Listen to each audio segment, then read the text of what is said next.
दोस्तों अॼु जी अपडेट में तव्हां सभिनी दोस्तनि पिरी प्यारनि खे ख़ुशि आमदीद। अॼु जी अपडेट आहे ख़ासि करे वीरन जी वस्ती ड्रामे जे मुताबिक़। जी हाँ दोस्तों, इन वीडियो खे आख़िर ताईं ॾिसंदा छो त हीअ 1 मिनट 20 सेकंड जी वीडियो आहे, का एॾी वॾी वीडियो न आहे दोस्तों।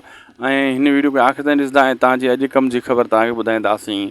ऐं थी सघे त शाहिद खोसो व्लॉग यूट्यूब चैनल खे सब्सक्राइब लाइक शेयर ज़रूरु करे छॾींदा। हलूं था अॼु जी अपडेट जी तरफ़। दोस्तों काफ़ी तव्हां सर्च कयो हूंदो यूट्यूब ते, Sindh TV HD drama YouTube channel ते बि तव्हांखे वीरन जी वस्ती ड्रामे जी अॻिते 68 खां अॻिते क़िस्त न मिली हूंदी, 69 70। ऐं इहो तव्हांखे ॿुधाईंदा हलूं त इहे 11वीं ऐं 12वीं मुहर्रम खां पोइ वञी इहे बक़ाया क़िस्तां हलंदियूं। 69 70 71 72 73 छो त हफ़्ते में 5 क़िस्तां ईंदियूं आहिनि, इन जे करे यको रहंदियूं ईद ते बि 1-2 क़िस्तां पोइना थियूं ऐं मुहर्रम जे करे बि, इन जे करे 68 ते ई ब्रेक लॻी। हाणे जेको आहे वरी 12वीं मुहर्रम खां पोइ स्टार्ट ड्रामो थींदो ऐं पोइ वञी इहे 5 एपिसोड अॻिते हलंदा, पोइ लॻातार अॻिते हलंदा रहंदा। ऐं तव्हां ज़रूरु सोचो हूंदो यार एपिसोड न हलिया ऐं अध ते बंदि थिया छाजे करे।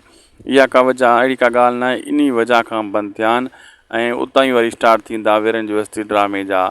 असांखे ॾींदा इजाज़त। जे अपडेट सुठी लॻी त लाइक सब्सक्राइब शेयर ज़रूरु कंदा, फेसबुक पेज खे बि ऐं यूट्यूब चैनल खे ॿिन्ही खे फॉलो ऐं सब्सक्राइब कंदा ऐं शेयर कंदा। अल्लाह हाफ़िज़।